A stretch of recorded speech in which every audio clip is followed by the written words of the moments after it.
So can we talk about this Aquarius moon? The moon has already moved into Pisces, but I want to talk about the Aquarius moon in real life. First of all, baby, I cried my eyes out last night. I booed me a hoop, okay? I cried about my divorce. I cried about my grandmother passing. I cried about my great-grandmother having to go to jail. I never met my great-grandmother, but I cried about her having to go to jail in order to keep the house back in the 70s and the whole city of Tampa coming together to build the house I grew up in. I'm a triple Aquarius. That's very Aquarius. That's very Uranus in Taurus. I was on a farm with a sorority.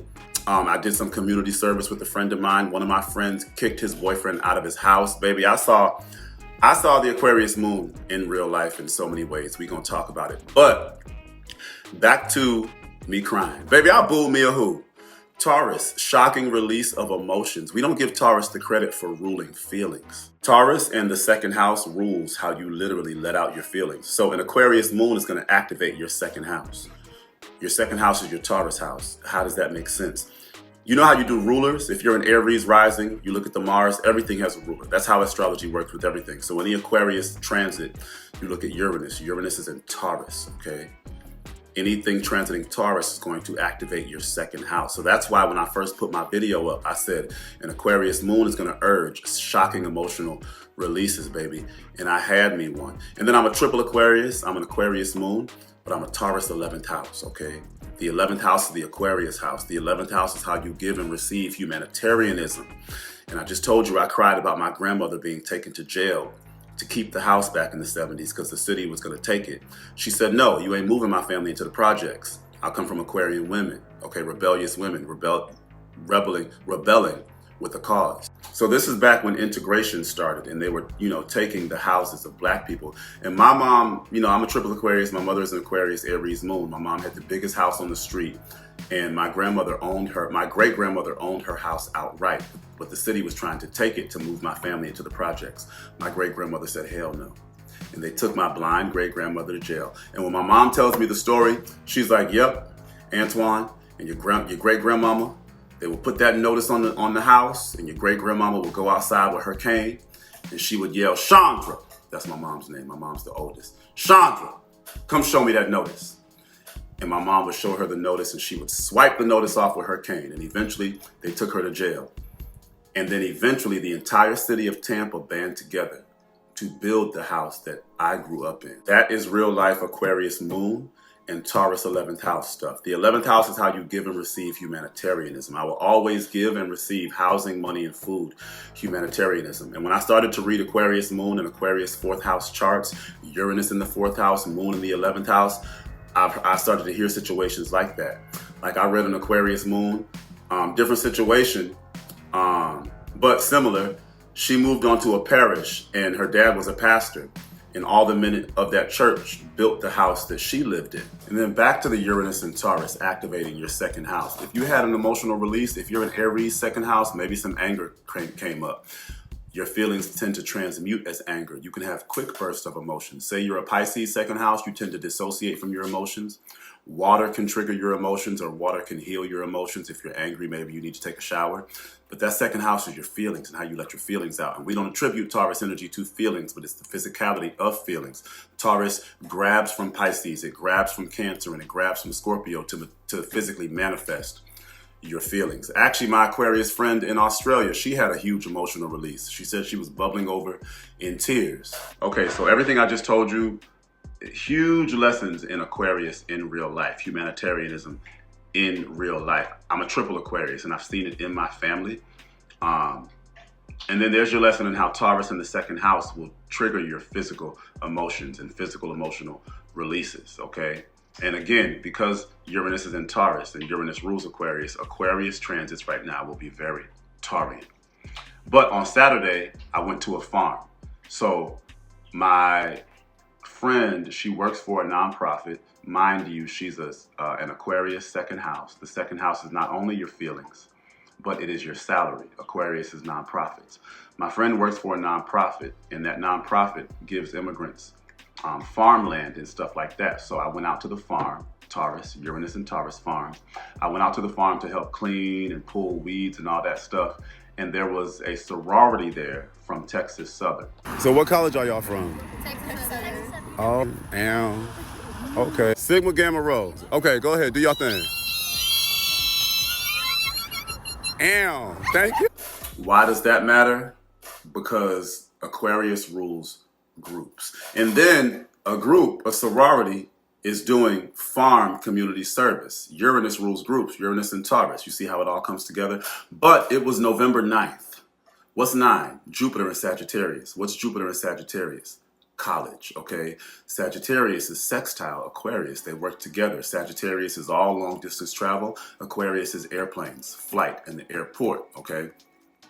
But Sagittarius and Aquarius have everything to do with sororities, and I was out doing farming community service with a sorority group. And then side note, on Saturday was November 9th. So you dealt with Sagittarian themes that day. But no spirituality trumps the other. It's Scorpio season, okay? So you dealt with Scorpion themes, but on the 9th, you're going to deal with Scorpio themes and Sagittarius themes, but we're in the 11th month. So all November, we're going to deal with Aquarius stuff too. You just combine everything and it gives you a real life result. Anyway, while I'm at the farm, not at the farm, on the farm, use your right prepositions, child. My Virgo South Node is in my 3rd house. The 3rd house is the Gemini house of words. Virgo is all about putting words together, sentences, books, syntax. I don't play. I was raised in a house. If I used the wrong word, what did you say? No, say that again. Let me look at what you wrote. Let me see if the syntax is right, if the grammar is right. Let me look this up. Baby, we didn't play. But we didn't play by words. While I was on the farm, I get a text from a friend of mine that says, I kicked him out. Now, let me give you the backstory. My friend had been having relationship issues for about a week. Since that, I think it was a Scorpio moon or some full moon that happened. Everybody was having relationship issues. My friend was. But my friend's a Scorpio Mars, Scorpio Lilith. Taurus will take a long time to act physically. Scorpio takes a long time to act emotionally.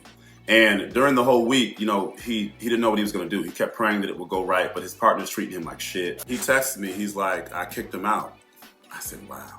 And when I get texts or when I talk to people, I hear the sky all the time. I tell people, learn the sky by just paying attention to your life. People want these deep, romanticized, superficialized explanations, baby. Look at your life. Understand what everything rules and look at your life. So my friend, Aquarius, okay, done kicked his man out of the house. But it was a shock because he just texted me. I kicked him out. I'm like, damn, that's Aquarian energy. But I also told him, you didn't think you'd be able to do this, but an Aquarius moon is going to provide you a level of lethal emotional detachment that can be beautiful to use when you need to use it. And he said, yes, that's exactly what I feel right now. I said, you didn't feel this 2 days ago. That's why I tell people, stop asking what to do during certain transits. Your spirit guides in the universe, they're going to orchestrate the situations for you to respond to during transits. You don't have to ask what to do during a full moon. What am I going to do during the new moon? What do I need to do during... Shut up and sit down.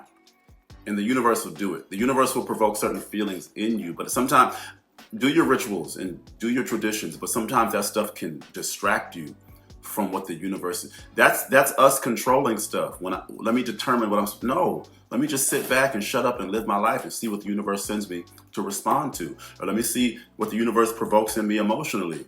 And then just follow it. And then my friend is on the phone, you know, emotional, because that's hard. Like, I know the partner was treating my friend like shit, but my friend still loved him, you know. But my friend had to do what he had to do, because that Aquarius, I'm telling you, man, look at this stuff deeply. Like, certain transits will provide you the energy to do certain things, the emotions to do certain things. You don't have to ask for it. You don't have to manifest it. You don't have to do much.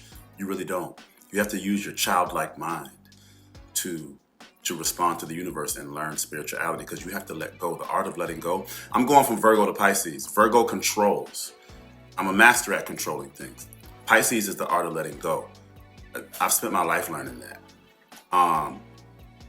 But my friend is on the phone crying with his Aquarius father changing the locks. Jupiter and Gemini, changing locks, fleeing locks, as the moon traveled through Aquarius and made that trine to Jupiter in Gemini. I even see the aspects at play, and I don't have to look, baby.